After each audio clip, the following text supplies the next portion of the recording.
everybody. I got a new setup, so thank you for joining me. I can't hear the music, so let's go ahead and just change our audio settings because I'm not making videos on mute. Alright everybody, I got a new laptop. Lady 11 and I decided that it was about time to upgrade our hardware, so we did so. More her idea than mine because she is the smarter one of the two of us. And it is time for another party stream. So today we are going to go ahead and paint some nice companions to those hellhounds we did last week. Specifically, I'm going to paint this hunter. Now, I had to completely tear down my setup with the new laptop, so I may have to having to adjust this quite a bit. As always, everybody, please jump in and let me know if you're having difficulty seeing, hearing, if there's lag or anything along those lines.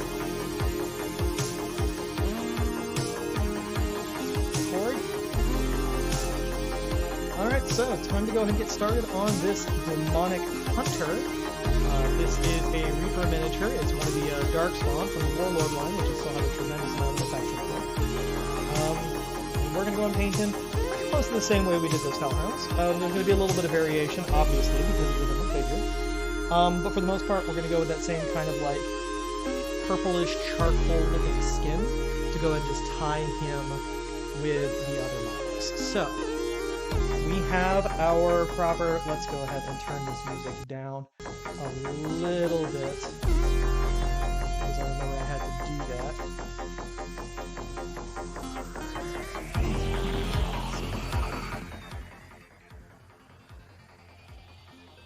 Alright. So, that should be good. Once again, everybody, if there are any sort of problems, please let me know. If you can't hear me, if the music's too loud, anything like that.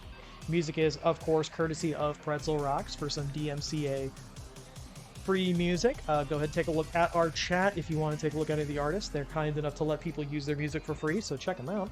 We're on the Synthwave station, and if anybody wants to listen to something else, by all means, please let me know. So, we got this demon.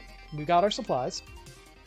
So first things for our supplies, we've got our collection of brushes. We have our wet palette. We've got, of course, the miniatures. We've got a whole bunch of paint, mostly Reaper, a little bit of Games Workshop thrown in here. I've got some super glue in case I got to do some emergency repairs. I've got my water pot, and of course, the most important thing, a stiff drink to help steady my hands. So with that, what you guys say, let's go ahead and get right to it.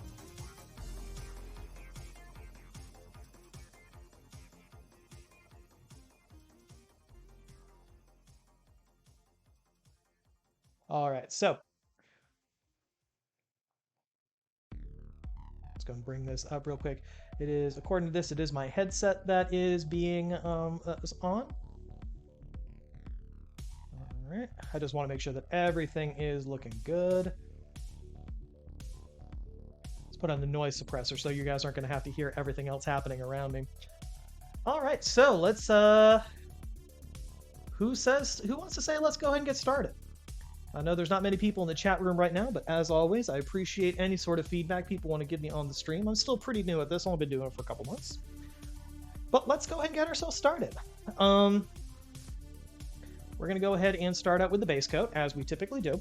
And this is going to be almost an identical process to those Hellhounds that we did last week. That is up on YouTube, by the way, for anyone who would like to check it out. So we're going to start out with our Dark Elf Shadow as our base coat. So we're going to get some on our wet palette. We're going to get a pretty fair dollop on the wet palette because this is a big dude. I also do have side project of more demons ready to go here, so that'll be fun. I'm kind of inspired to be doing some demons. I've got a idea for a RPG campaign that I've been wanting to run for a while, doing a full setting. It involves a whole lot of demons. I'll probably be talking about that quite a bit on this stream. Alright, well, we got a big dude here, so we're going to do big honking flat brush for this base coat.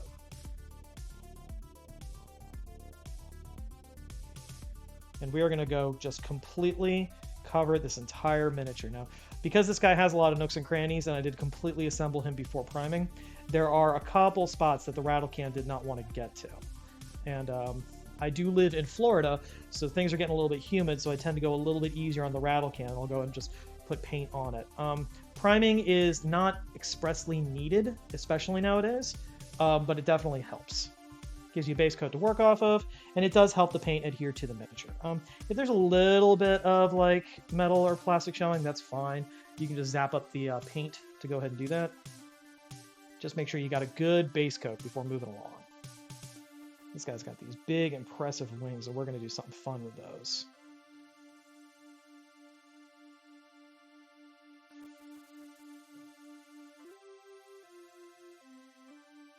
So, figured I'll go ahead and just start talking about this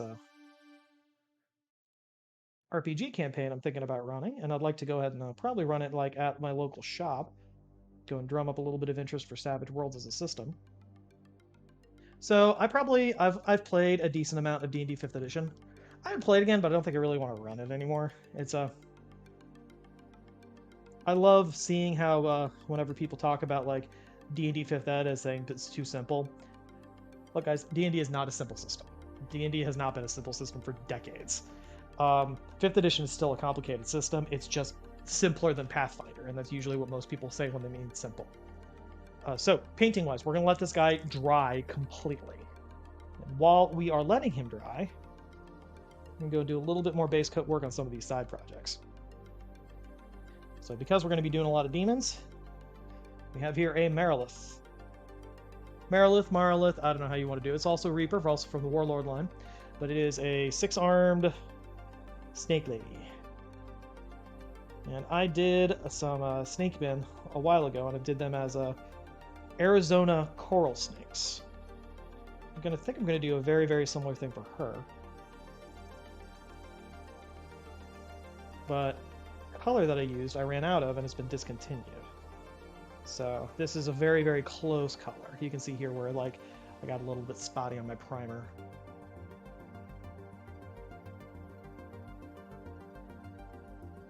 I'm going to go and paint her with a those alternating kind of like yellow and red and black stripes. Yellow and red stripes on kind of like a very, very purplish blackish body. And probably for her skin, probably going to do like a rather darker, like I'm going to aim for like an Indian skin tone, like from India, because I always think of Maugrathoth as being kind of like, you know, based on, they got a lot of the Shiva imagery going on. Oh, I might just do her with like blue skin so it actually looks like Shiva. That's a cool idea. I think I'll do that instead. All right, and while we are waiting for that to for those to dry, we're going to go ahead and pull out some of this blotted red.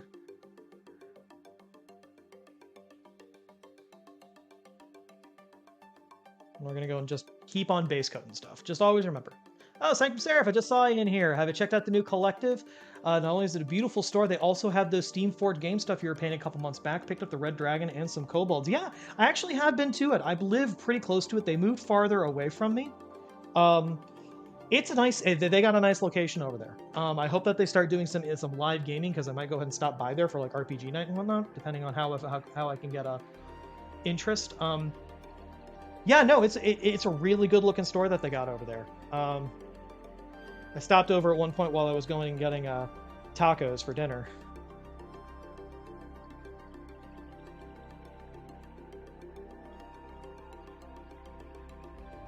Well, Seraph, thank you for joining me. We are painting demons today. This guy I think is supposed to be like a Glabberzoo type dude. But I'm going to paint him in the same tone as my little Wrath demons.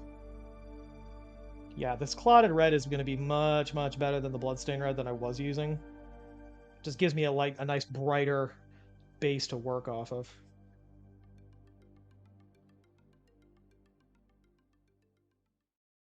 But yeah, I'm really looking forward to the next couple Epic Encounters things. I've got the Red Dragon and the Kobolds that I got to paint. I need to pick up the Goblins and the, what's his face? The Goblins and the Hydra. Got a tiny bit of work I got left to do on that Frost Giant. But I really can't wait for the next set, which is going to be like a giant, giant snake and a big thing of snake people. They're up for a pre-order now, so once they're available, I'll probably go and pick them up. Yeah, the Hydra.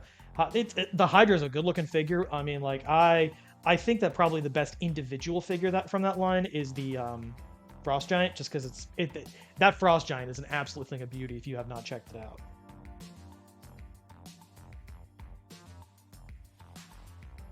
Well, thank you for joining on the stream. I mean, I know it's been a little bit of a rocky start. Just actually I'm at that difficult phase where it's no longer new, so people aren't jumping on as much just to support me. But I do appreciate you hopping on and saying hi every time. It really helps with analytics if people are sitting here and chatting.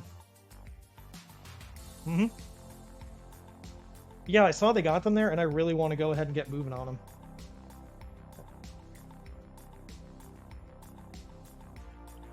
Especially with the Snakeman. I know the next one after the Snakeman, they haven't revealed what the like minion box is, but the boss box is a giant spider, so I'm thinking it might be like Drow or Dark Elves or something like that. If they just decide to do something completely off the wall and do spider people, I would be happy as a pig in shit. Okay.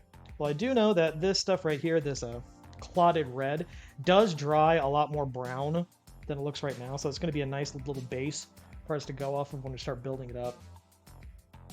But we're just going to go and apply this to some dudes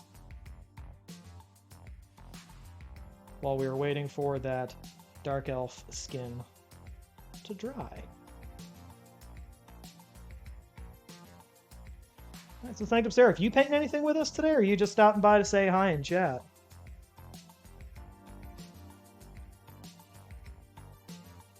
Gonna go and break out those kobolds and the red dragon. You have to go and post some pictures of it when you do. Go and show it off to everybody.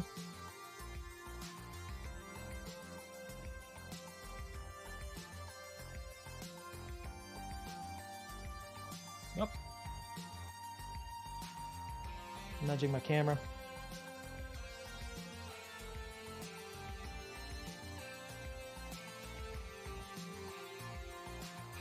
Oh, you're building your Infinity backlog. That's a thing. How big is your Infinity backlog nowadays?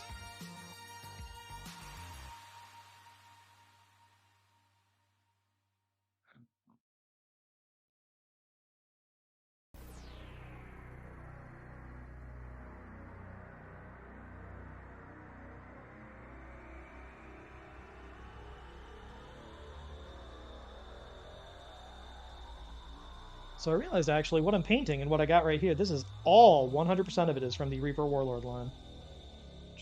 They found a couple places that are selling that stuff on yeah, your Infinity backlog is bagged. Yeah, like I still got a Warhammer backlog I gotta work my way through, but I gotta just paint with this new setup that we got and the new laptop. By the way, please let me know if I am lagging or if anything is moving along or if the picture's looking better, because we got a brand new laptop and this thing's a powerhouse.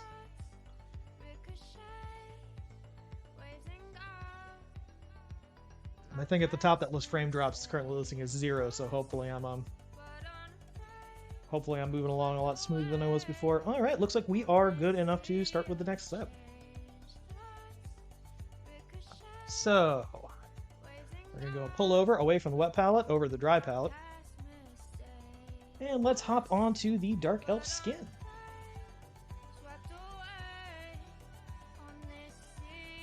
So here we go. Dark Elf skin, which is the next step up in the Dark Elf skin triad by Reaper.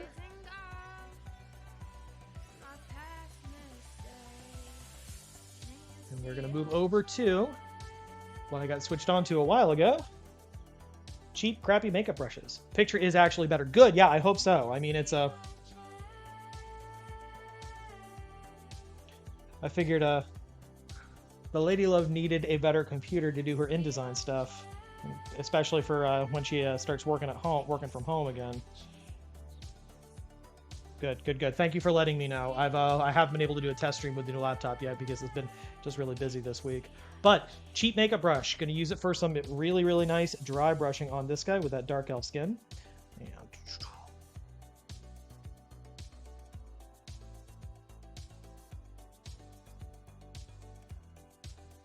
I kind of figured that we needed to update our thing. It was just it was time.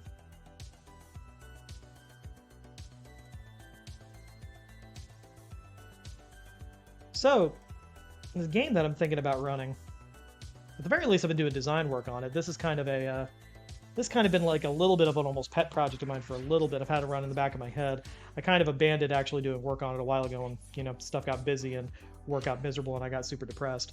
But I kind of like the idea.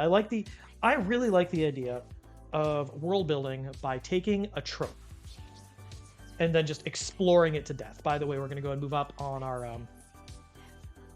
skin tone, and we're going to do a very, very light dry brush of Dark Elf highlight. This is going to be an extremely light dry brush. And we're not going to clean out our brush until we do this, because I do want it to be a little bit mixed up. So right over here, same as before, but we're going to have it a little bit mixed up.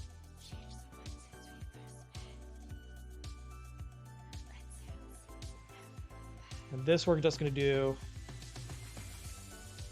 specifically we're going to do them from our strokes all going down, and we're going to go and try to do that so it almost has like a natural light effect looking at it.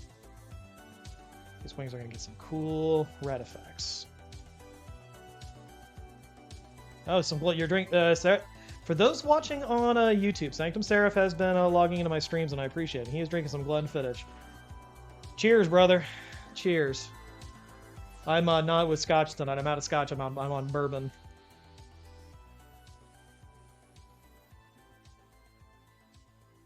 Perfect.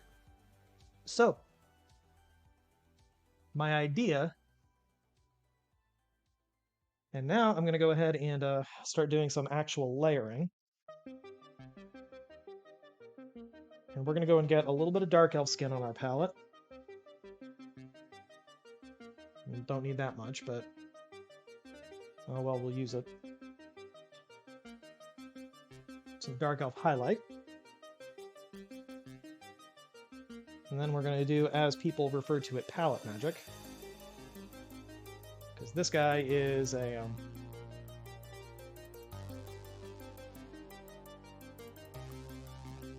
well, we're going to pull these brushes out of the water. Because we shouldn't leave brushes in the water.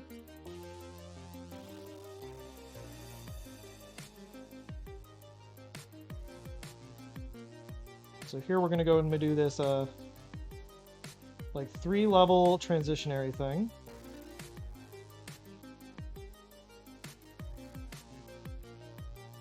Do a little bit of something along the lines of a wet blend. We're going to go and clean out our brush before we do that, though, because we don't want paint building up in the ferrule. This is one of my nicer brushes. All right. So we're going to do that with that nice little mid-layer transitionary period.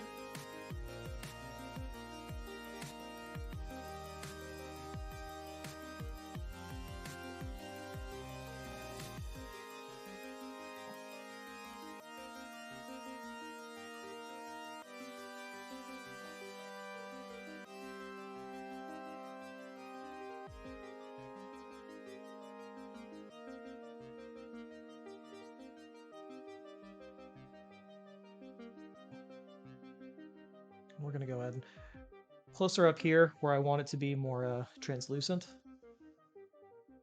I'm going to go thin down the paint a little bit more.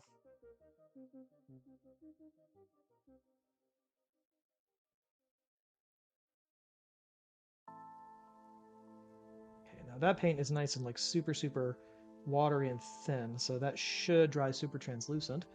Isozales! Hey, how's it going, my friend? Thank you for joining us today. You caught me before I started really talking about the world building thing that I've been doing, and this is a ongoing project that I'm picking back up, and that's the reason for me painting all these demons.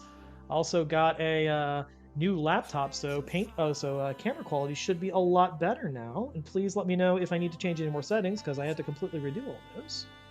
So if you can't hear the music, or I'm too loud, or the music is too loud, just let me know.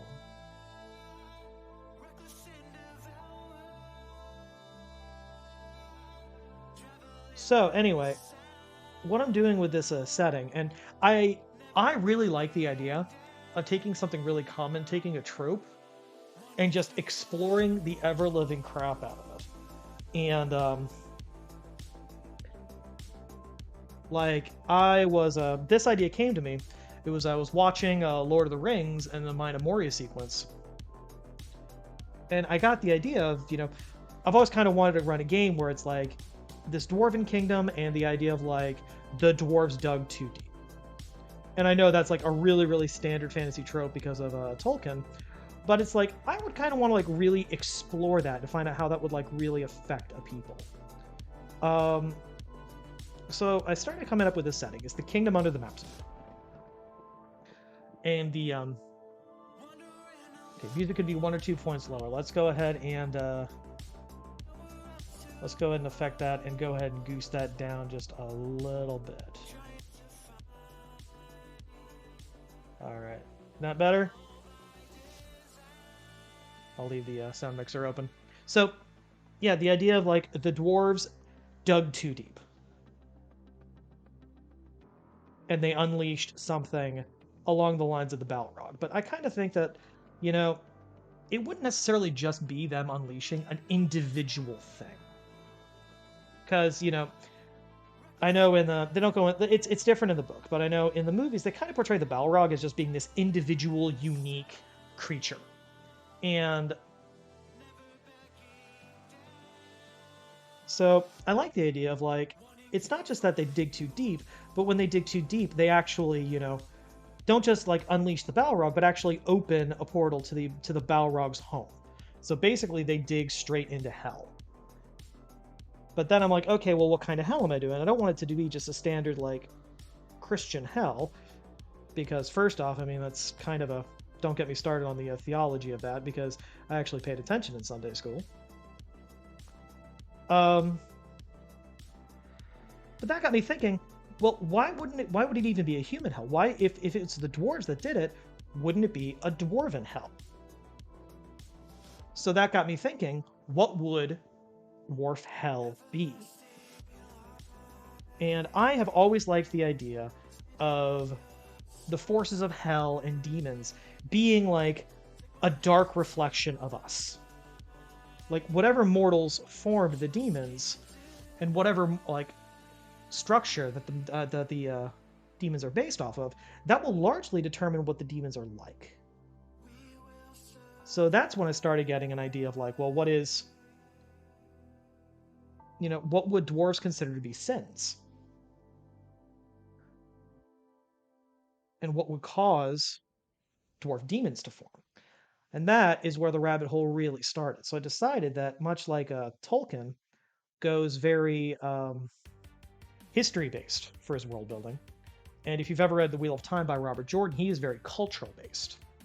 So I kind of like the idea of doing the cultural thing, but only really examining a single culture and really like running hog wild with it. So I kind of decided to go and base this thing off of like their very system of what they believe are virtues and what they believe are vices. And things started moving from there.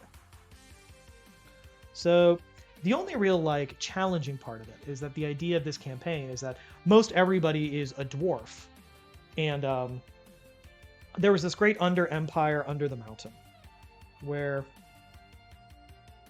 in the deeps, like the dwarves dug, they had, and it wasn't just a kingdom, it was an empire. Like it was 5 kingdoms from the 5 clans of the dwarves. And kind of like, since I'm doing this as being very like a cultural and like philosophically based, kind of like each one of them valued one of the dwarven virtues over all else. And that's when I thought about it, that dwarves would probably value like steadfastness and stoicism. So we're going to go ahead and have that steadfastness and stoicism. And the opposite of that, the demons that would form with that, would be the demons of wrath. And then we can get really into like even the Greek tragedy with like, behold the wrath of Achilles. We got some stuff. It says, well, I like to play hell as a realm, depending on how the locals developed, it's how the creatures are presented. The bigger difference is actually the way the creatures that confront hell describe the place. It may not necessarily be their worst nightmares, it could also be something that they never imagined. And Sanctum Seraph says the Eldar approach. And, kind of along those lines. I mean, it's like, I like the idea. I like the idea of just these things being dark reflections. Um, and I thought that like dwarves are usually portrayed as being very like unyielding. They're very steadfast. So I kind of like the idea of the stoicism with the vice associated with that being wrath, which is just that unfettered, unrestrained fury and letting your emotions get the best of you. And that loss of self-control.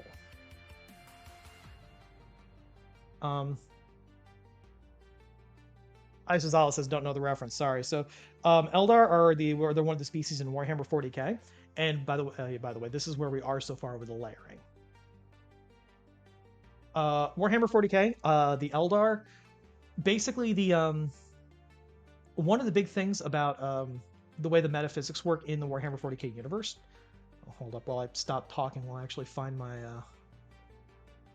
really nice short liner. There it is. So the world of 40k, there's this side realm called the Warp, or the Ethereum, or the Empyrean, or something along those lines. Different species call it different things, and it's basically made. It's kind of like a hyperspace thing, but it's a realm of pure emotion, and strong emotions are reflected within the Warp. The problem is the strong emotions that are reflected are generally very negative. And that's how demons are born. Well, it used to be that there were the 3 Chaos Gods. By the way, now we're doing a little bit more of a mix of the Dark Elf skin and the Dark Elf highlight. We need to get this a little bit darker to make a better transition. The Eldar, which are basically space elves, their society became so decadent that they wound up birthing a new Chaos God, one of excess.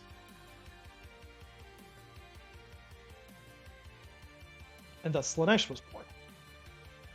And with that, basically, all demons are just reflections of what the mortals in real space do. And I really like that idea.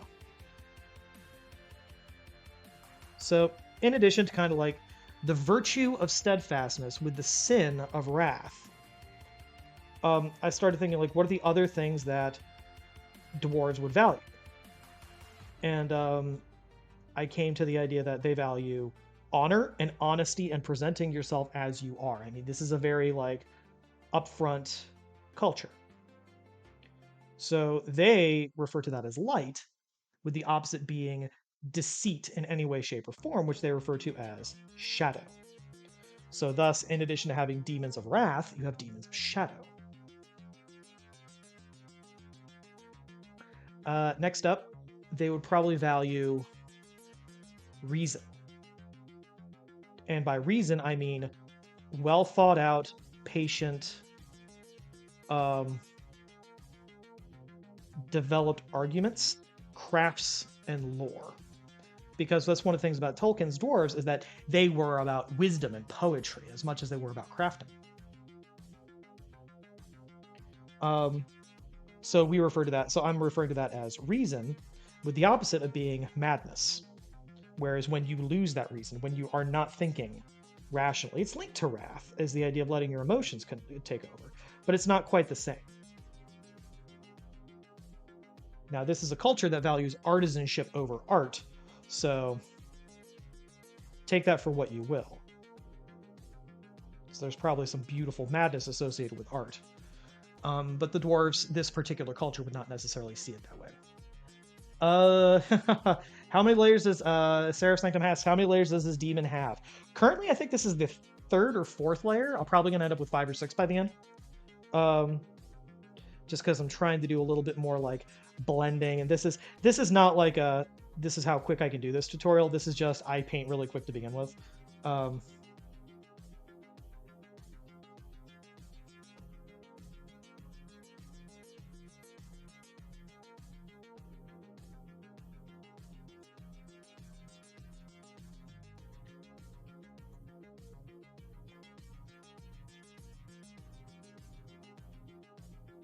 Yeah, this is I'm trying to step it up a little bit while I'm on this stream. All right. So the third the third one I had the idea of, and I like the idea of like dwarves being a culture that worships life, but it can't just be that living is a virtue. So I was thinking, what would this virtue be called? If it's called life, what would it actually represent?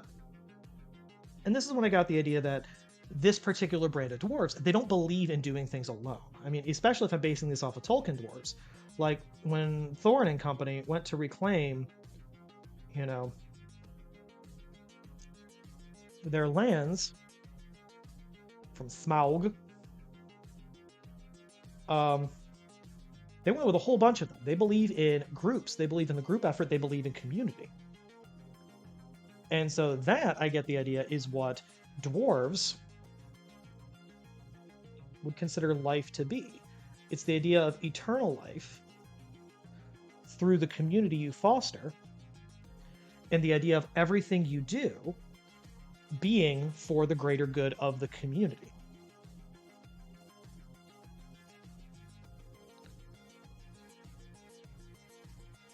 Well, finally, I thought, and this is where I started going into, not necessarily up, and then the opposite of that would be death. And death, as the opposite of life, if life is defined as being all about, working for the community, then death would be working for yourself. And thus, when your body dies, you die. Death demons are going to be undead, but they're going to be extremely selfish. And thus would also be laziness, because laziness should be antithetical to dwarves. This is a culture who has an extremely, extremely strong value on work ethic. By the way, right now I'm on pure Dark Elf highlight. For those who are paying attention, come on, autofocus. There you go. So finally, I kind of did I figured out the last one backwards, and I like the idea of 5 because I know everything happens in 3, and that seems to be a very like Western ideal of story structure, but that kind of vanishes when you go outside the Western story, and I like the idea of these guys feeling a little bit different. So I'm doing things in 5s instead of 3s. So for the 5th one, I took what is traditionally a dwarven stereotype of greed. And I thought, well, if that would be a sin and a vice, what would be the opposite of that? And I don't actually think it would be generosity, because that generosity would generally be covered by the by their take on life as community. Like, you have to make sure that those around you are also taken care of. So rather than the opposite of greed being generosity, I'd refer to the opposite of greed being frugality.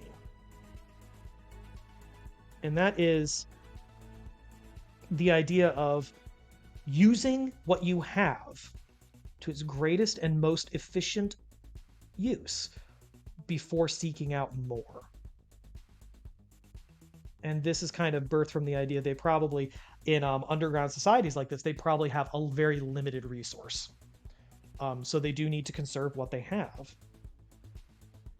which means that they would be very frugal people. And I kind of like the idea of that, and the opposite being just the accumulation of whatever isn't strictly necessary would be avarice.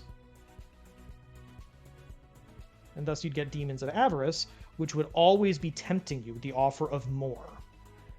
Right, so we're looking pretty good on this demon skin. Looking a lot like we were with those hellhounds. But because this guy's the hunter himself, we're going to go ahead and do a little bit more. And I want to go and trace this a little bit so it's not just... It's got a little bit of the Dark Elf shadow on my palette. So right there, I got 5. Is that... Yeah, that's Dark Elf shadow. I got 5 virtues, 5 sins and vices. And then most everything would kind of be developed from there.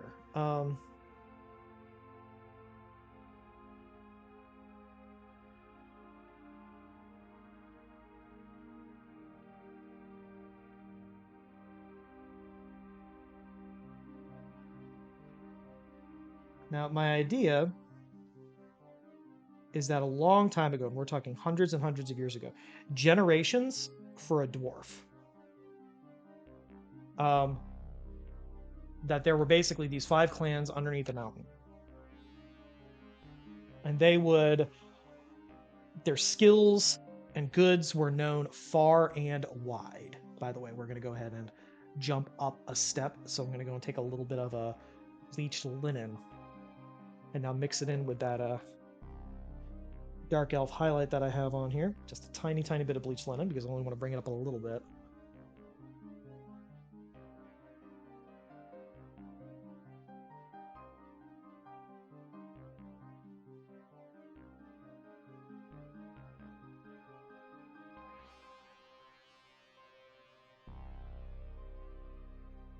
And we're going to go just trace very, very fine edges on this, and we want this to be fine.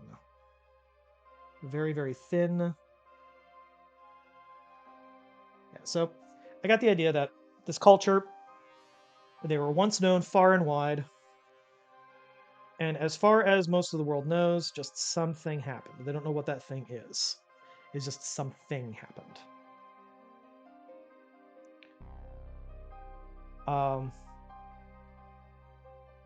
And what seems like overnight to the eyes of the dwarves, the empire fell. What is left, and what is now called the Kingdom Under the Mountain, was really just one of their farthest outposts north, like up towards the surface. And eventually, as the refugees flooded in, they had to shut the gates to the tunnels. And basically, they could not fight back the tide of demons that was coming, so they had to abandon the empire. But they never forgot, because they have a long memory. And so they slowly rebuilt until eventually the time would come, which is where the player characters come in, to begin diving back down and retaking the empire. And that's where we begin. Now, I don't see this as necessarily being a campaign that is run with a single group. I see it as being almost like a West Marches style campaign. So, like, different groups will make progress towards reclaiming these kingdoms collectively. But that might be a little bit of a pie in the sky idea. Okay, that guy's looking good.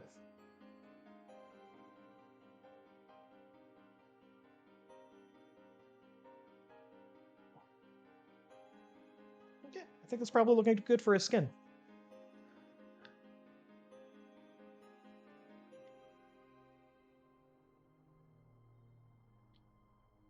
Whew. All right, the bourbon is starting to kick in, guys.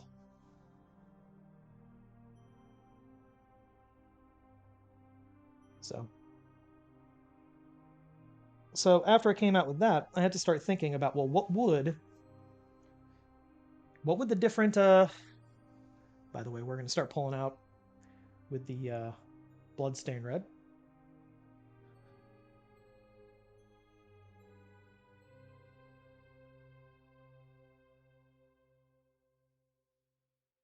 And we're going to go and mix this with a little bit of the dark elf shadow. So I started thinking, like, what would actually be the what would we actually have? So if I have the 5 clans, I like the idea of one of them being completely lost and just not mentioned.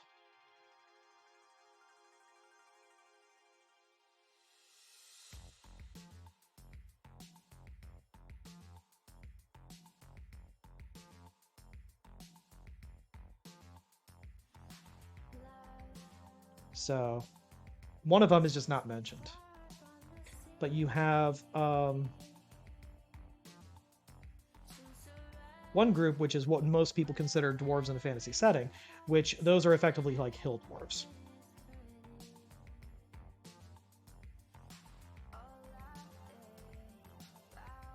And hill dwarves are the ones who primarily will go outside the mountain. Most dwarves never leave the mountain. But they specifically go outside the mountain in order to get the supplies and basically, like, obviously you'll see hill dwarves underneath the mountain, so don't think that these things are like monolithic monocultures, because nothing in here is.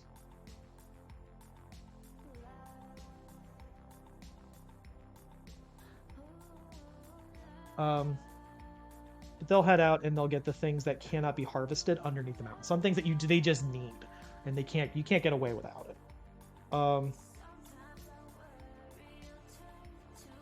So you have then the mountain dwarves. Well, yeah, the hill dwarves kind of represent earth, like the actual living earth itself. Next you have the mountain dwarves, which represent stone, and they're kind of like the high dwarves, like the current king under the mountain is a mountain dwarf. His lineage is all mountain dwarves. They are like the high version of dwarves, so they're supposed to be the paragons of dwarven culture. And then you have the actual fire dwarves. And fire dwarves are the type of thing you don't really see them outside of the Kingdom Under the Mountain at all. And I view them as basically looking like Azers or little fire giants. You know, that bright, gleaming red hair and that charcoal black skin. And that's their big thing, is that they will live close to lava flows and lava vents and all that kind of stuff. They're very heavily resistant to heat and fire. And then I had representing steel and iron, the forged dwarves. And the forged dwarves basically had just an innate relationship with metalworking and smithing.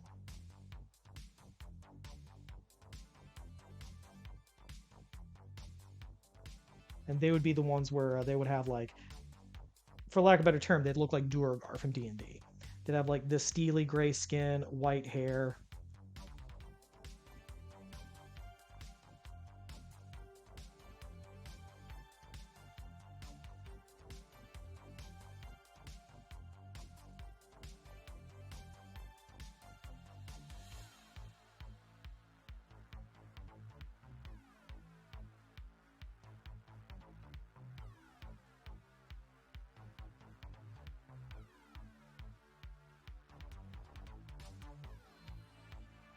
Okay, there we go.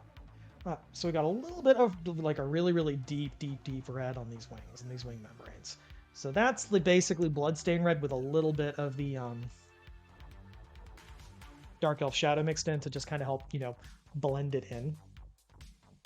So we're going to go ahead and move up to, I'm going to go and skip Clotted Red because I want this to be a more stark transition. We got Fresh Blood. Fresh Blood is a nice bright red.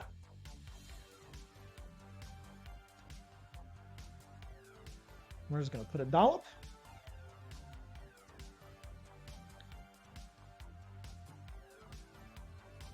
Same thing as before. We're just going to mix it in with that Clotted Red. That Bloodstained Red, I should say.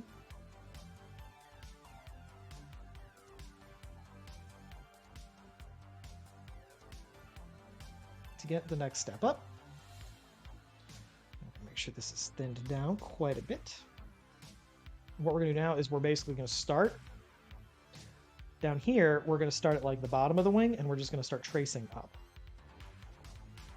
And we're not going to go all the way up. Let that feather and blend a little bit. And we're going to get the brush very, very wet.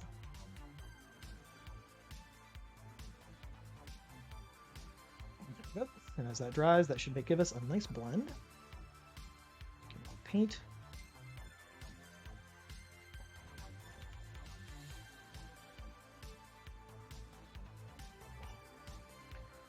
Okay. I'm just going to basically the paint water there.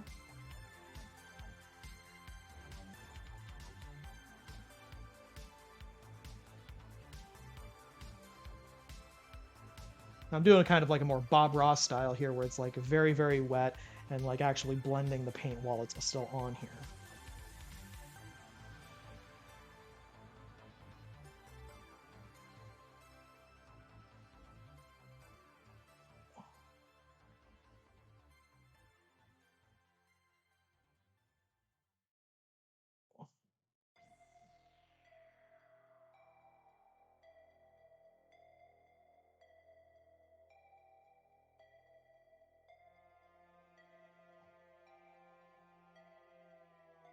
I like doing these individual figures and like really pushing what I do and pushing my skills with them.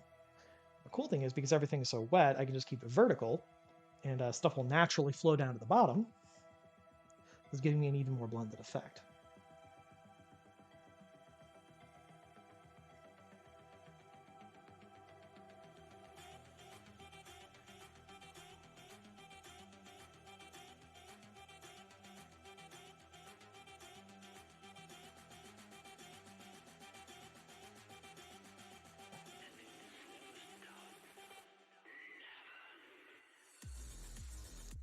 So one of the other things that I was doing with this Kingdom Under the Mountain and the Dwarf Society was I thought about it and I thought, well, one of the other things about dwarves, and one of the things that pretty much everyone agrees, is that they have a very strong focus on craftsmanship. Which means that basically every dwarf is expected to have a craft. And that gave me a whole bunch of character ideas, because first off, while all crafts are necessary, I get the idea that some crafts will be valued over others. Not necessarily because they're more useful, but they just have more tradition behind them. And while a dwarf with what is described as one of the lesser crafts may wind up developing like a level of economic prosperity, it's always going to be kind of like people of the noble crafts, which is what I'm calling them, the 5 noble crafts, are always going to be kind of looked down on them. And that's a little bit of a personal thing, like a little bit kind of moving personal, because I know that there are lots and lots of people. Okay, come on, focus. There we go. A lot of people will look down on those without a college degree who are in the trades, even though the trades can make you tons of money. And you'll have lots of explanations for why you shouldn't go into the trades, if it'll break down your body, all that kind of stuff. And it's like, yeah, but the world needs plumbers.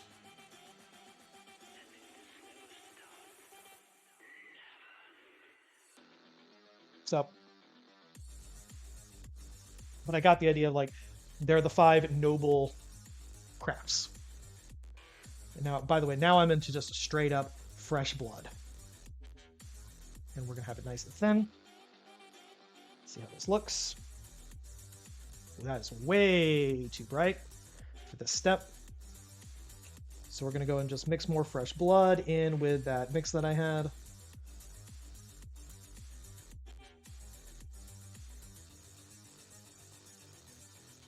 There we go. That's better.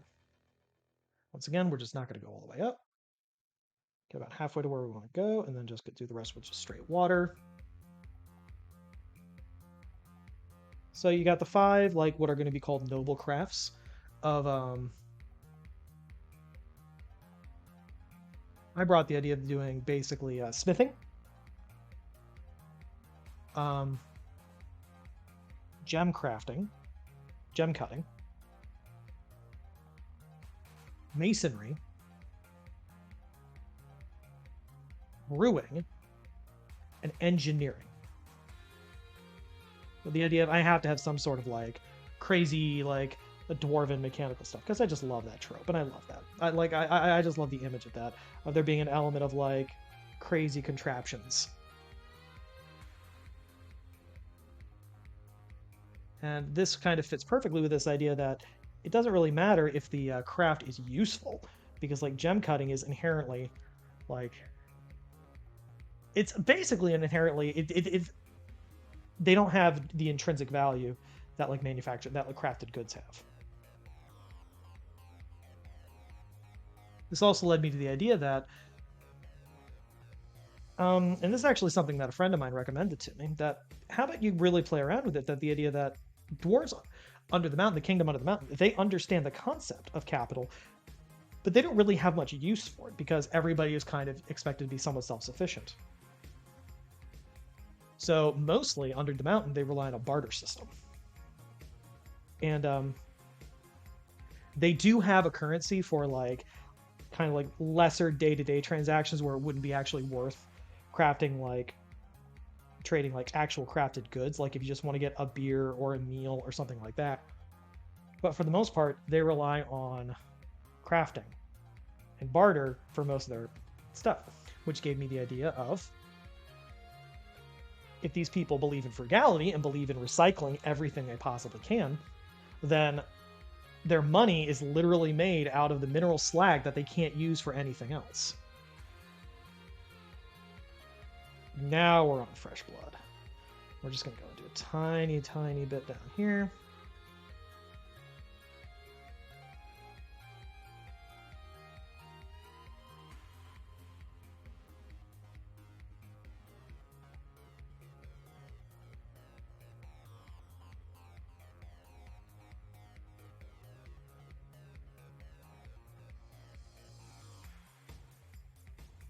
So for the most part, any gold that they mine just goes straight up to the surface to be used for trading in the merchant caravans that bring them the stuff that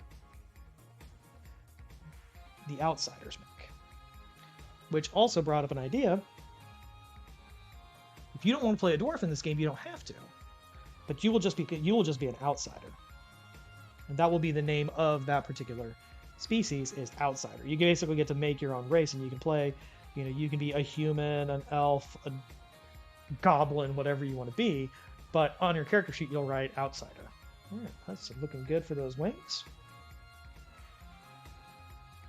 Let's go ahead and bring up these ribs on these wings a tiny, tiny bit down here at the bottom. So we got just some pure dark elf highlight.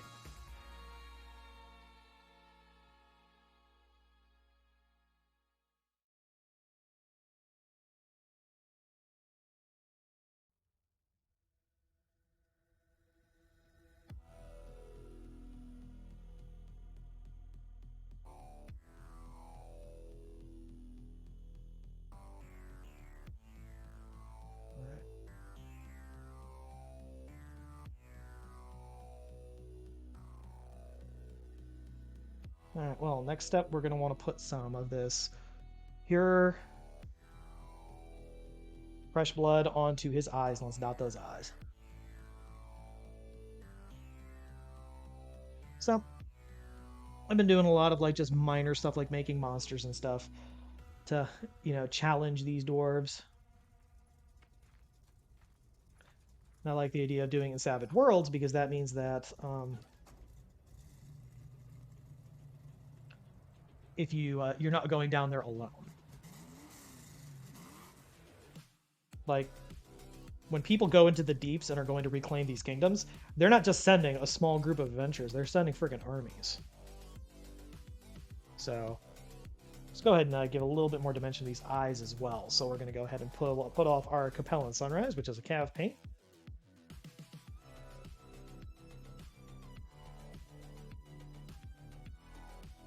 It's just going to be same thing that we did for those hellhounds. We're just going to do a tiny, tiny, tiny dot on these eyes.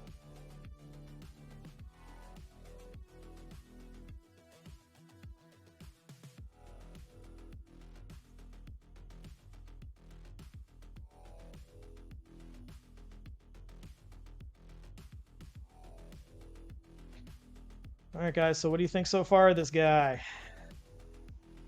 Does he look particularly evil, particularly nasty? Something you would not want to run into on a really anywhere?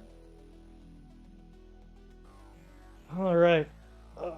Stretch my back for a second. Now let's go ahead and get the base. We got cursed gold because once again, I want this to look like an evil ancient bronze.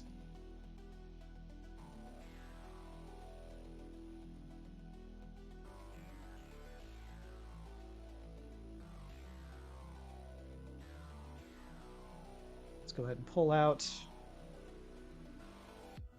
this dude right here. It's our flat brush with the chisel on it.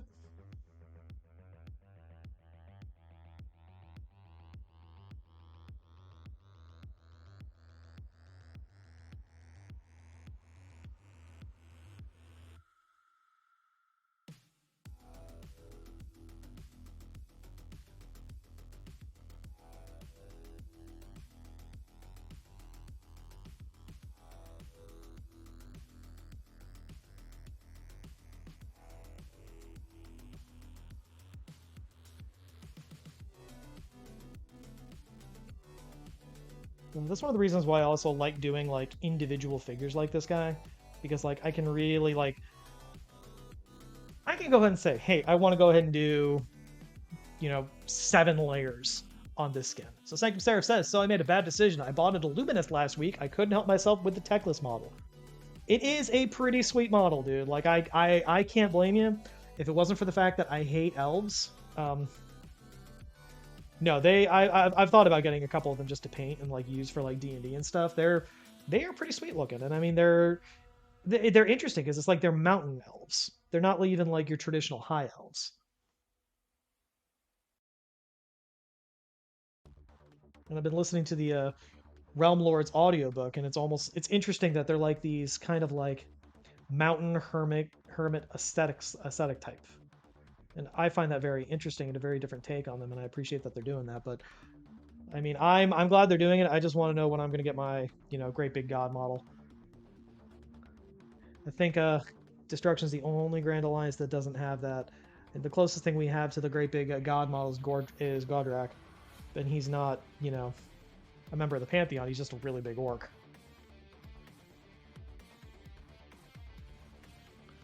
Need to actually get into playing AOS. I got to get back into actually playing AOS. I haven't played AOS in I think about a year and a half, 2 years. I've been playing Warcry, but I haven't played friggin' anything for the past year thanks to COVID. But that's all changing soon because I got my second shot next week on Monday, and I am going to be fully vaccinated. I can't wait. All right, let's go ahead and do a little bit of this bronze. We don't want to let this gold waste, so let's go and put on this like mini Glabrezu that I have.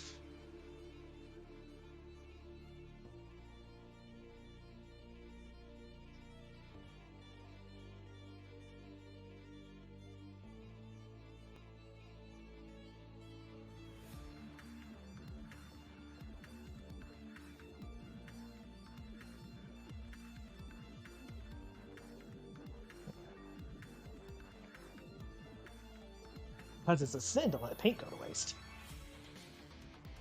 Alright, next step up. Let's crack our knuckles, and then let's go ahead and start painting. Yeah, I hope it goes...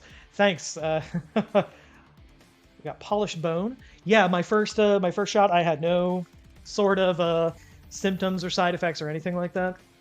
So, glad about that. Second shot, I'm just really, really excited. Oh, no, we don't want polished bone. We want aged bone. That's the one we want. Aged bone. I take it back. Okay.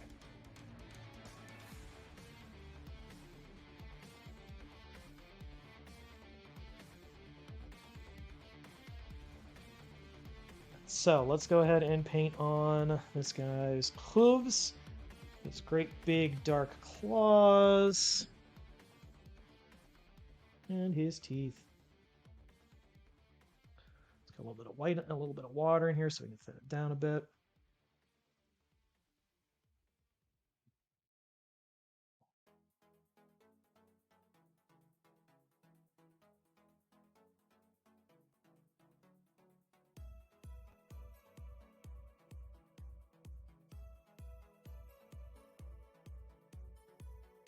My Lady Love is she's one shot down.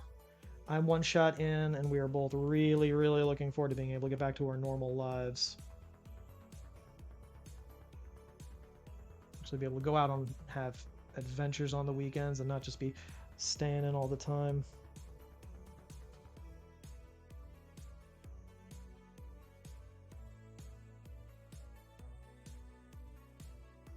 I've been getting a lot of painting done, which is nice. But it's not the same.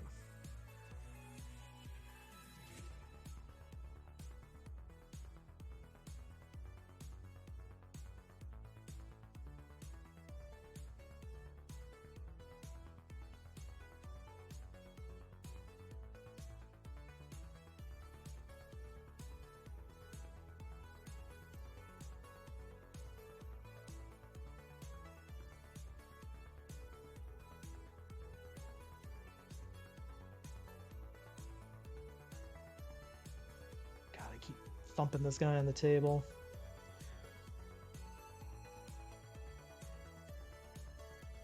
Let's get this chisel rush.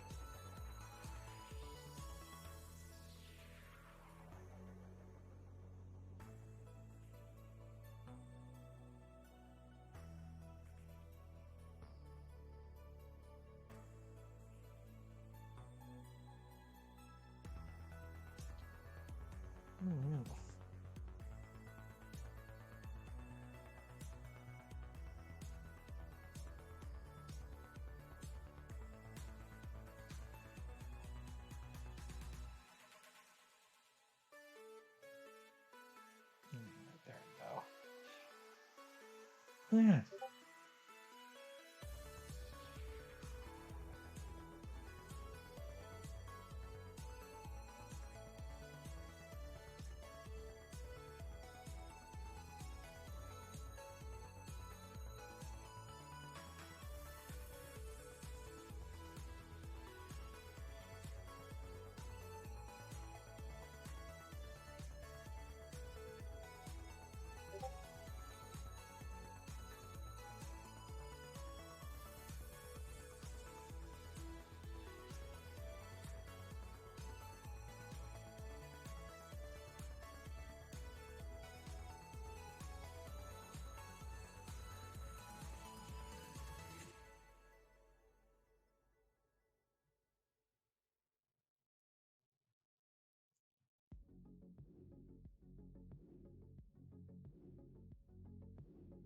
I'm gonna need a little bit more of this aged bone.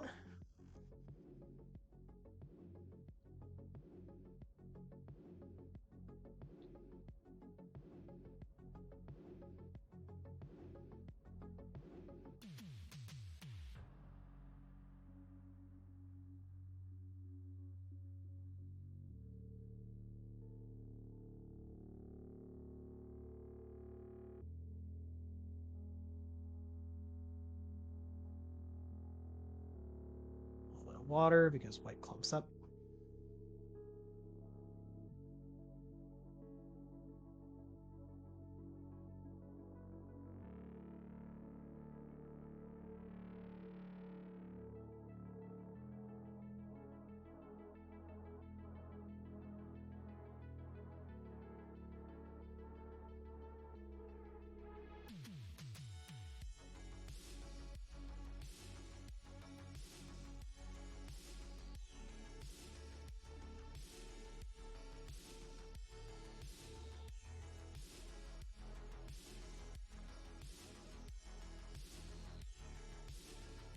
Yeah, but I like the idea of having like just a campaign like this where it's like there's a whole lot of demons you're fighting, which means I get to dive into all the cool demon models from different lines. Just pick up a couple of them to paint and throw against my PCs. Like I'm thinking about picking up a box of plague bearers of Nurgle from Warhammer, and treating them as basically like diseased zombie demons for death.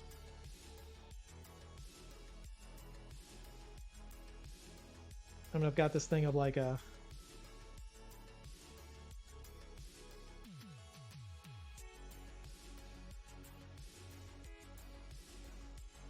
I've got this thing of the demon warriors from Reaper just because I really liked them, but kind of want to dig into the flesh hounds too.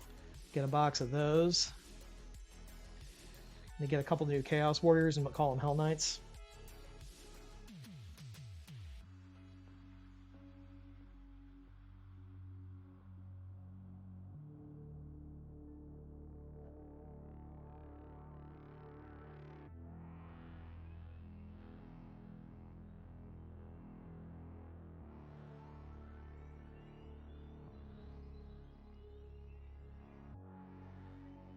This guy's hooves.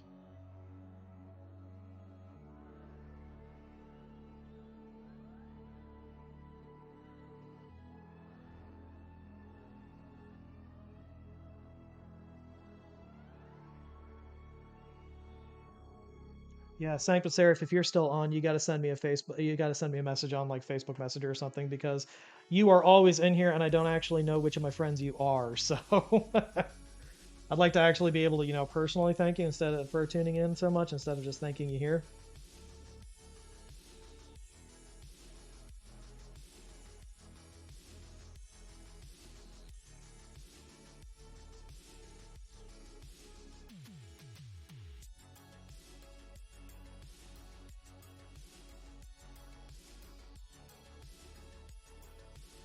Okay, we're gonna paint all of his spikes.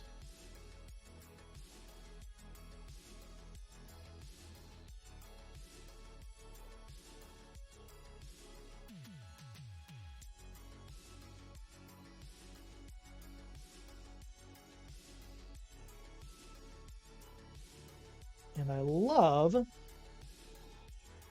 getting into the weeds on models because I get to see all these little details that I miss when you're just looking at them. I didn't realize, but his like loincloth here has a face on it.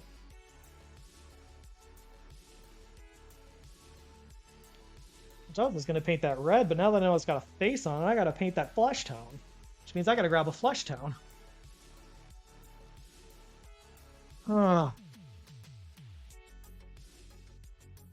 Switch over to the short liner for a minute.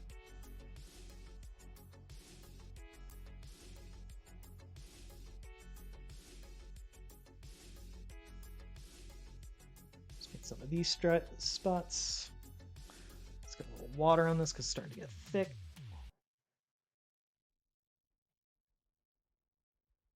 All right, and let's go ahead because this guy's mouth, these teeth I need to be very, very careful with. I can't do my normal, like, just paint the whole thing and then wash over it.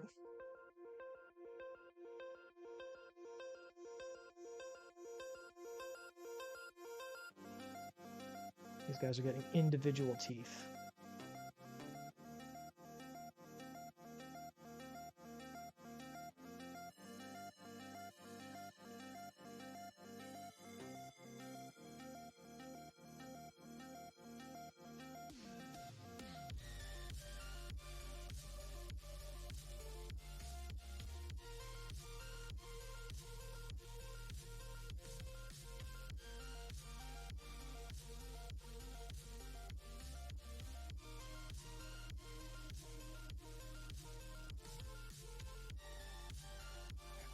All right. There's that spikes on his shoulders.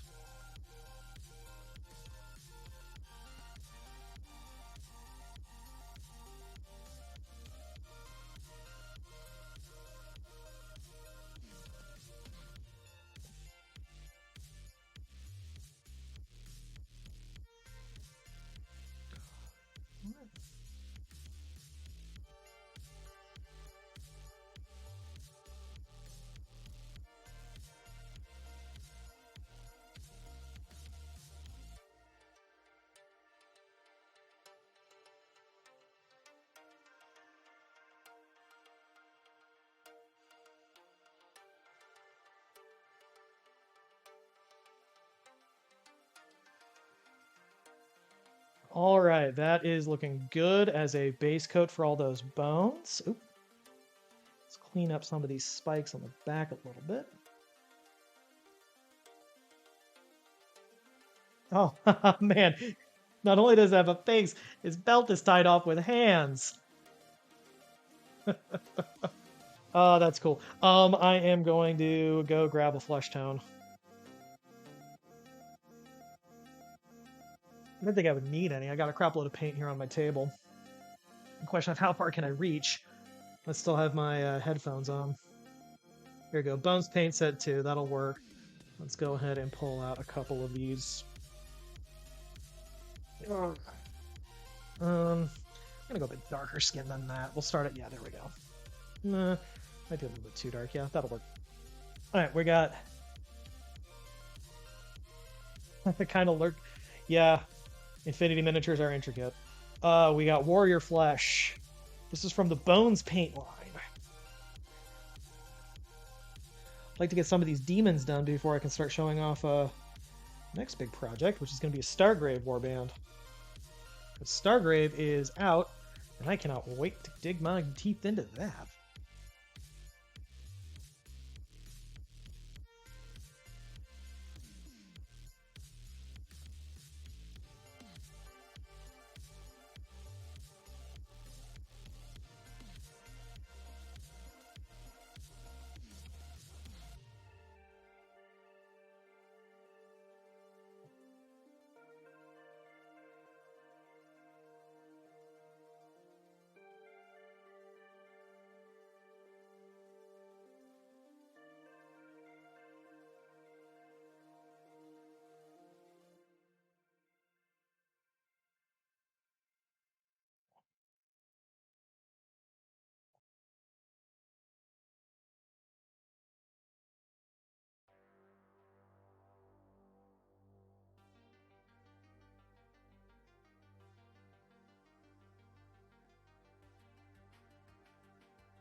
See, this is one of the reasons why I appreciate Reaper miniatures. Like, I get that Games Workshop has a lot of like really, really cool, loud and proud details.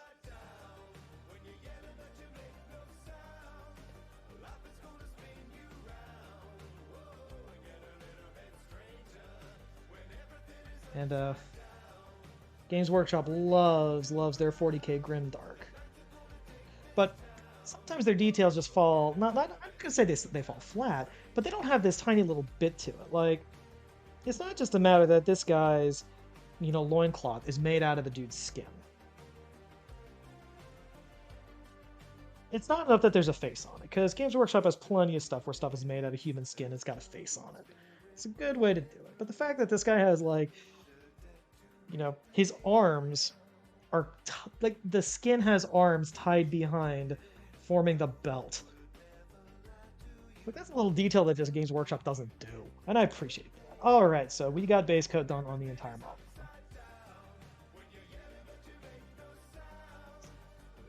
All right, let's go stretch.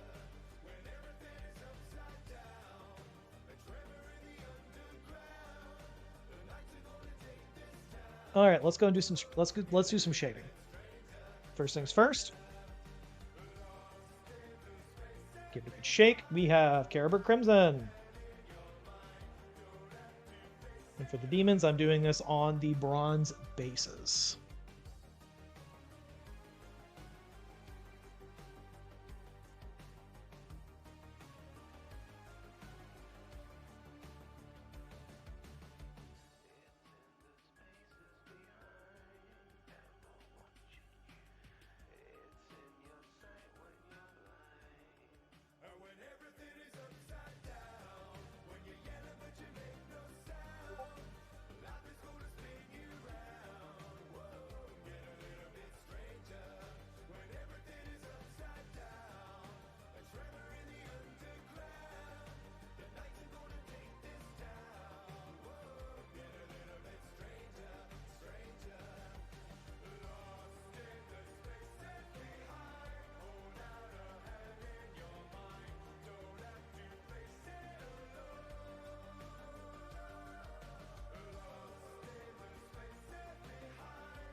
All right, we're done with that. Now let's move on to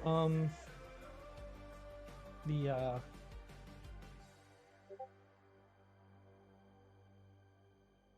claws and bone. I'm not doing these in the sepia. I'm going to do these in our Agrax Earthshade.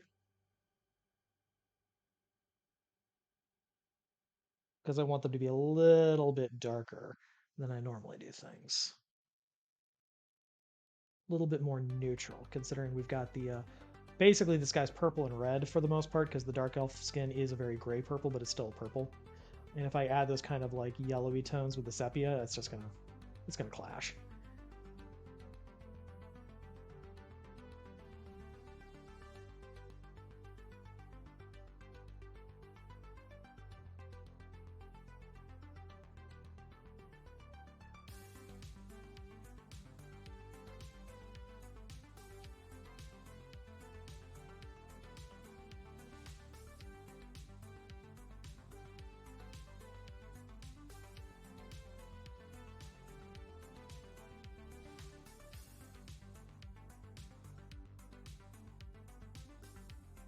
These claws have a lot of lines on them, and that's going to be great for a little guide when I start layering them.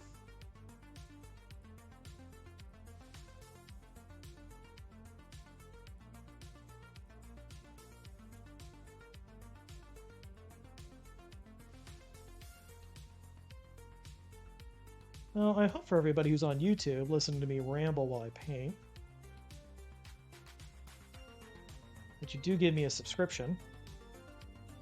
I would like to monetize my YouTube channel, but the requirements for monetizing a YouTube channel are way higher than they are for monetizing a Twitch channel.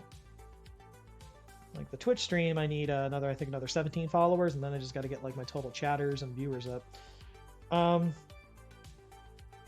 YouTube, I need 1,000 subscribers before I can monetize, and that's a lot more.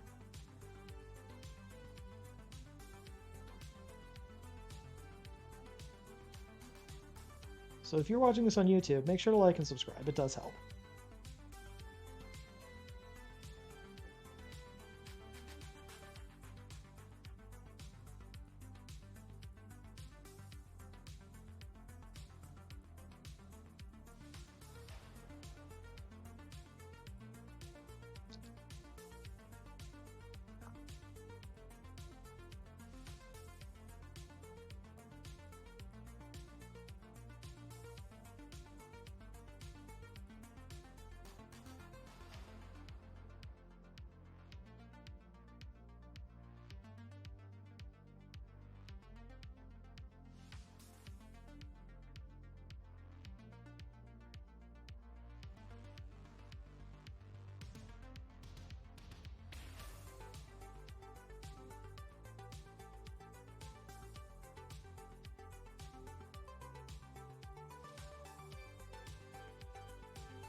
Sanctum the Seraph asks if he should make 17 accounts to follow on Twitch. Look, man, if you really want to, go ahead. I do not expect people to. I would prefer to actually get the viewership. Best thing you can do is tell your friends. Get your friends to stop by. And honestly, the best thing you can do is actually sit there and chat like you are. Because one of the metrics that it comes to Twitch affiliate is how many unique chatters that you have. So just the mere fact that you are here and the fact that you're talking makes a big difference, and it is greatly, greatly appreciated.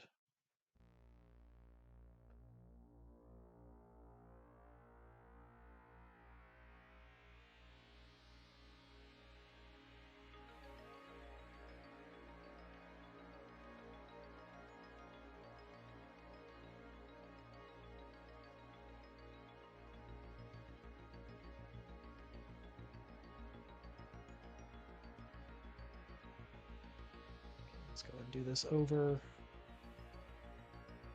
his fleshy loincloth.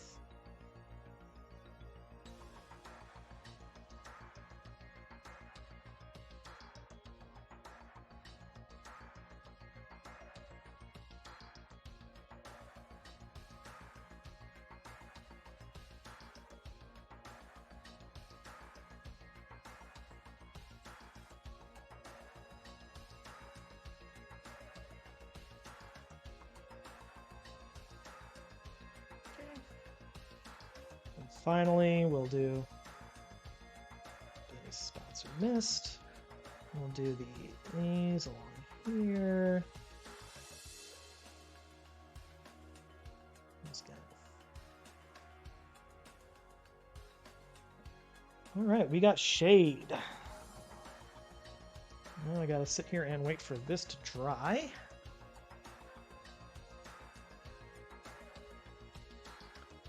All right, I'm gonna put my top on my palette. I'm gonna go get myself another drink. I'm gonna stretch for a minute or two while this dries. So I will be back, but we are looking really good so far. I like how that skin turned out. I like how those wings are looking. I just got to take care of basically these claws, and we're going to be in that skin, and we'll be done. So I'll be back in just a moment.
All right, I'm back. Got myself a nice, tall, cold beer. Let's got a. Looks like this guy is dry enough to keep going. So let's go ahead and get this guy done. We are gonna need aged bone. You know what? Before we do this, I'm gonna dry brush his claws. This might be a mistake, but we'll find out. Let's go ahead and see what these cheap makeup brushes can do.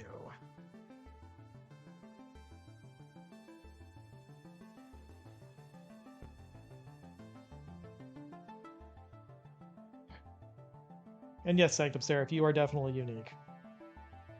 It's just interesting seeing a lot of like the behind the scenes stuff for like streaming and Twitch that I like you don't know until you're in it.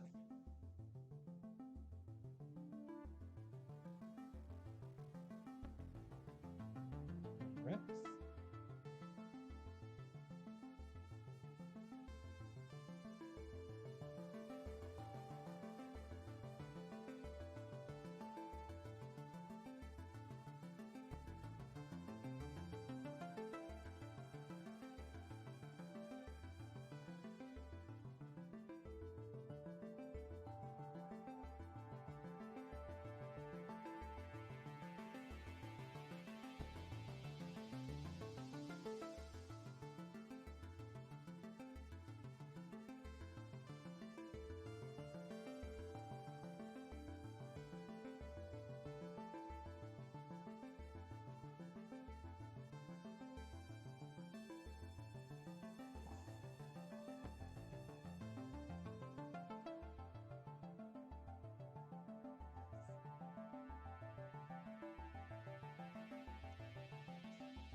Yeah, there's a weird thing with Twitch where it's like once you become an affiliate, you get a lot of stuff from Twitch when it comes to like their algorithm and recommendations and whatnot. The problem is it's really difficult to get to an affiliate without that stuff.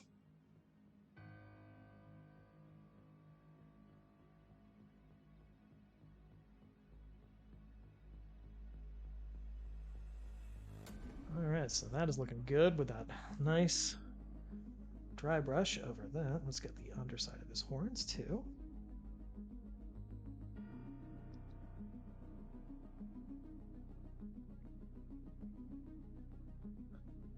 I'll go ahead and layer on some of these like actual spiky areas.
All right, so now that we got that done, we're going to go back and we are going to do more on these horns and whatnot, but I'm going to go ahead and jump to another shade real quick as I got some Reichland Flesh Shade.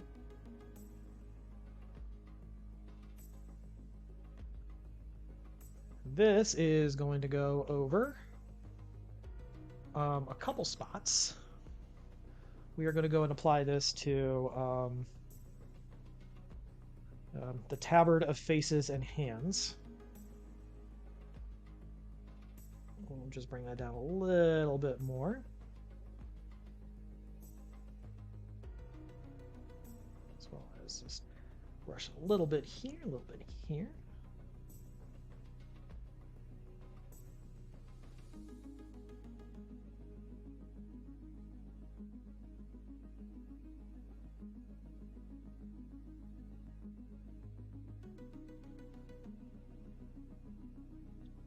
All right.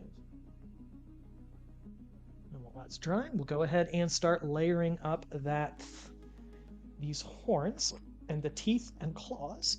So we've already done some layering up, so we're going to go and take some polished bone that we've already got in our palette. And we're going to go back to our short liner. Going to go and mix some water in because this thing is straight up got a skin over the top of it. Polished bone is a very, very slight off-white.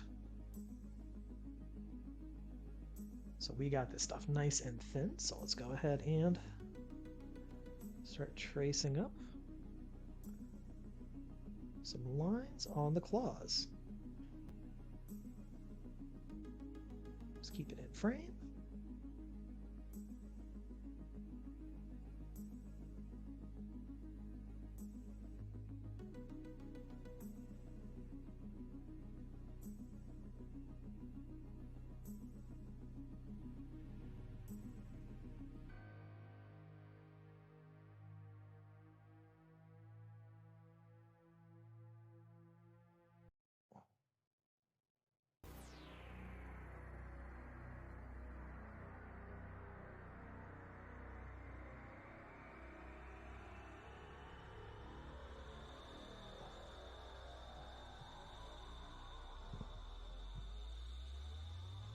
And take a look at that claw, guys.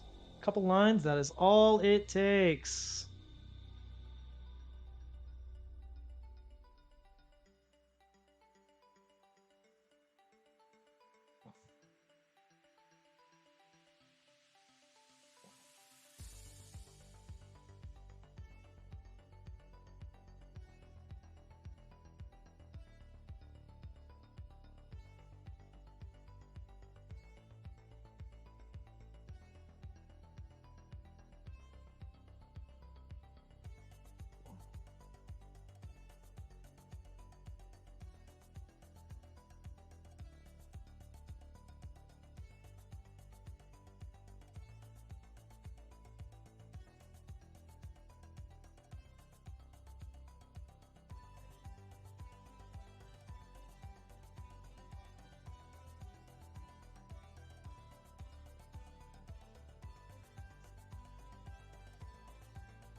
So now that we got that, let's start doing the same thing, just hitting up a couple of highlights on the rest of these claws and horns.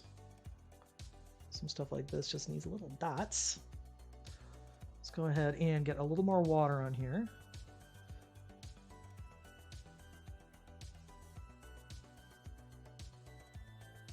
And get just the very tiny, faintest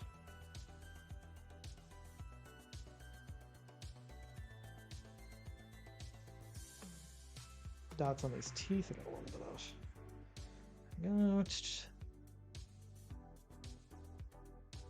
Yeah, sorry if I start getting quiet when I start moving on to the end of a figure.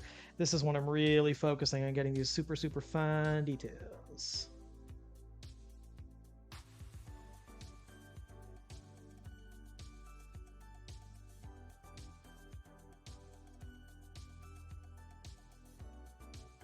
I will finish up with the horns and his little shackles.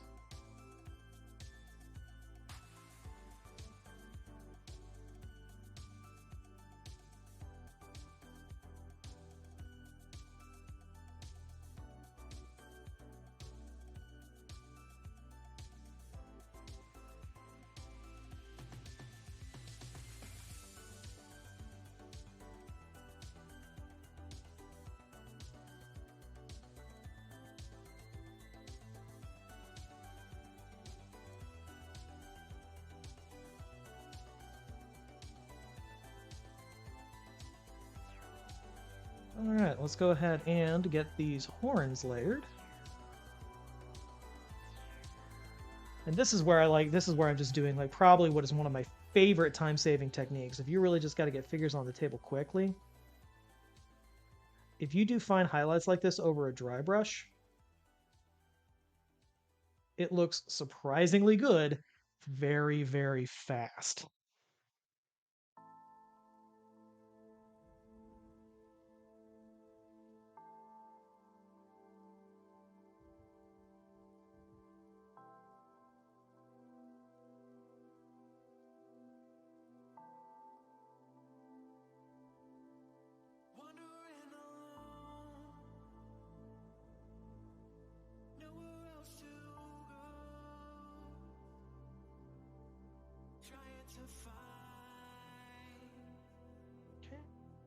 On the underneath, we're not going to do as far down the ridges on the horns, but we are still going to do it.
All right, guys, take a look at that. That is a face a mother can love. All right, let's go ahead and get back to our warrior flesh. We still got some on the palette, so we're going to go and use that. Now, because we did 2 coats of a wash, I'm going to go ahead and really thin this stuff down. Because it's also thickened up quite a bit, which I'm not happy about. Let's thin this down quite a bit. Get it back to paint. Get it almost to ink. That's how much we want to go ahead and get this down. We don't even want that brush. That brush is too big. Screw that brush.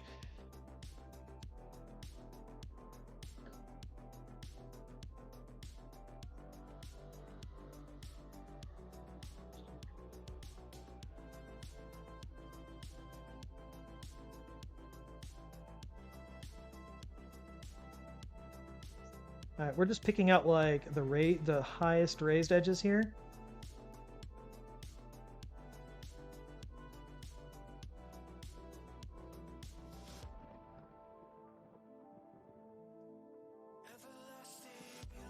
And we did 2 coats of a shade, so that's going to give us a lot of dimensionality and depth right there. Come on, let's go and do the autofocus here.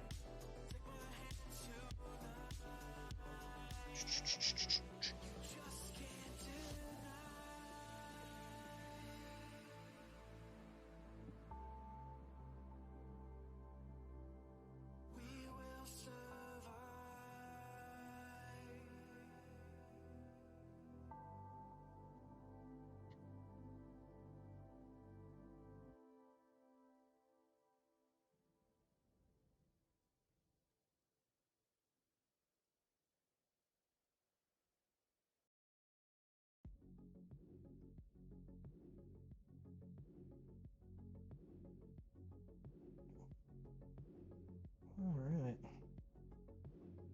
Let's get over here.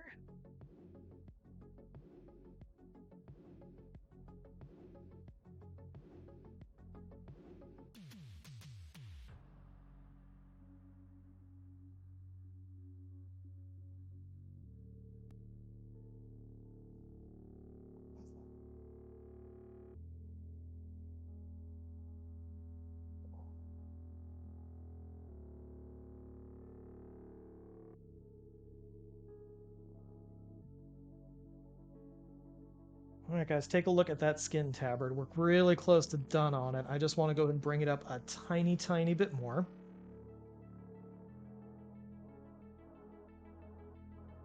So our step up from Warrior Flesh is going to be Scholar Flesh.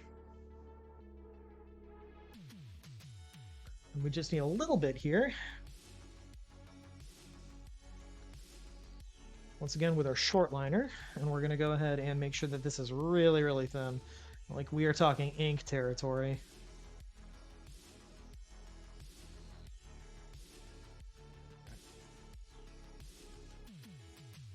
And we're just going to go ahead and touch up some of the really, really fine corners. This is the final highlight, so you want to be very, very sparing with it. Only areas that you really want drawn attention to.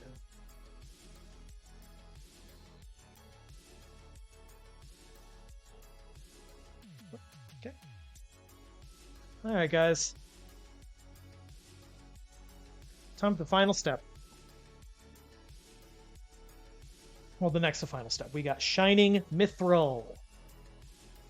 Now, you may have remember from the Devil Dogs, the Hellhounds, that I like using Shining Mithril. Shining Mithril is a silver metallic that's so bright it's basically white.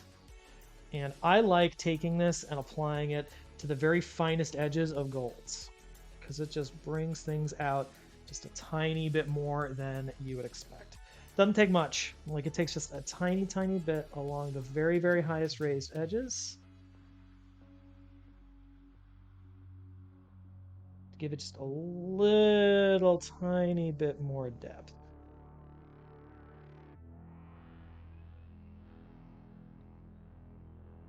All right, so that's done. We got the final step. We don't need the wet palette for this, and we have, where are you? I'm running low on Dragon Black, so went ahead and pulled out a different black, Reaper Pure Black. This Pure Black is going to be here to ring the base, and that is, if you watch this channel, you'll know this is the final step of every miniature, and it's watching as we have a clogged thing. We got a clogged nozzle. I gotta get a pokey tool.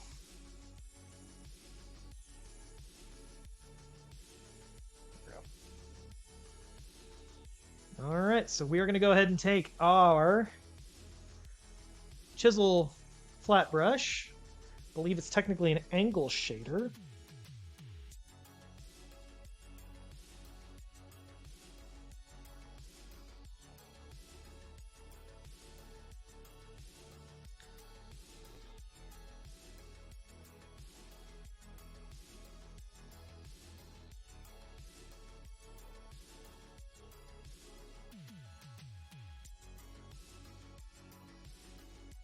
And we're going to do what we do and rim this base.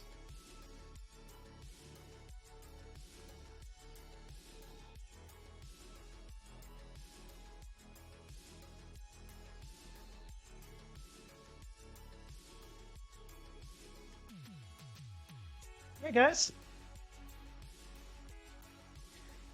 So looking at our clock, we are at 1 hour and 45 minutes in, almost on the nose. And that's including taking a quick break to stretch my legs and get another drink, as well as me chatting.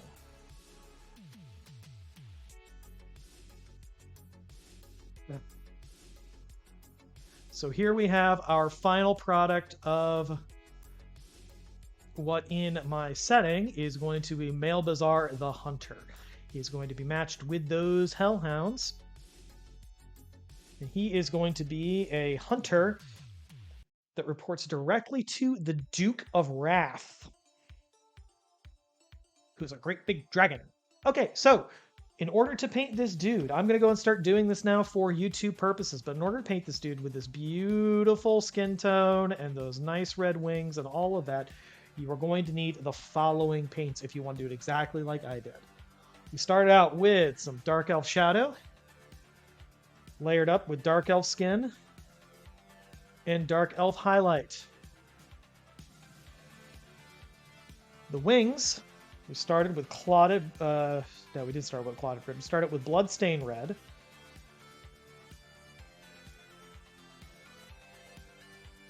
And we layered up with some fresh blood in transition to fresh blood. We dotted the eyes with Capellan Sunrise. We did the base and the manacles with Cursed Gold. We layered all the claws and horns with Aged Bone.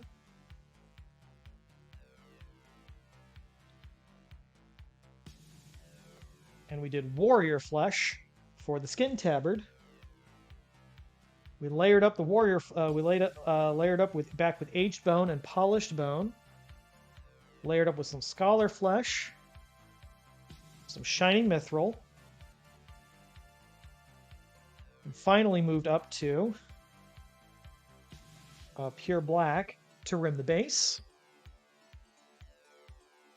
And for our shades, we had Caribur Crimson, some Agrax Earthshade, and a little bit of Reichland Flesh Shade.